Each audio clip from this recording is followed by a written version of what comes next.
Kasaragod Balamthode higher secondary സ്കൂളിൽ 9ാം class വിദ്യാർത്ഥിക്ക് senior വിദ്യാർത്ഥികളുടെ മർദ്ദനം.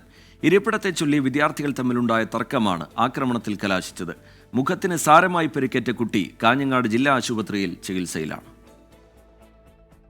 ഈ മാസം 14-ന് ഉച്ചഭക്ഷണ ശേഷം വിശ്രമിക്കുന്നതിനിടെയാണ് ഇരു ക്ലാസുകളിലെയും വിദ്യാർത്ഥികൾ തമ്മിൽ തർക്കമുണ്ടായത്. 9ാം ക്ലാസ് വിദ്യാർത്ഥിയും സുഹൃത്തും ഇരിക്കുന്ന സ്ഥലത്തെത്തി 10ാം ക്ലാസ് വിദ്യാർത്ഥികൾ മാറാൻ ആവശ്യപ്പെട്ടു. ഇതിന് തയ്യാറാകാതെ വന്നതോടെ 5 പേർ ചേർന്ന് കുട്ടിയെ മർദ്ദിക്കുകയായിരുന്നു. സാരമായി പരുക്കേറ്റ കുട്ടിയെ ആദ്യം പൂടങ്കല് താലൂക്ക് ആശുപത്രിയിലും പിന്നീട് കാഞ്ഞങ്ങാട് ജില്ലാ ആശുപത്രിയിലും പ്രവേശിപ്പിച്ചു. കുട്ടിയുടെ മുഖത്തേല്ലിന് പൊട്ടലുണ്ട്. CT സ്കാൻ ചെയ്തപ്പം ഇവിടെ സൈനസിൻ്റെ ഇവിടെ എല്ലിന് പൊട്ടലുണ്ടെന്നാണ് ഡോക്ടർ പറഞ്ഞത്. പിന്നെ ഒരു കുട്ടിയാണെങ്കിൽ ഷൂ ഇട്ടിട്ട് പുറത്തുനിന്ന് ചവിട്ടിയിട്ടുണ്ട്. ശേഷം പരാതി കൊടുത്തിട്ട് അവർ ഇതുവരെയും മൊഴിയെടുക്കാൻ വന്നിട്ടില്ല.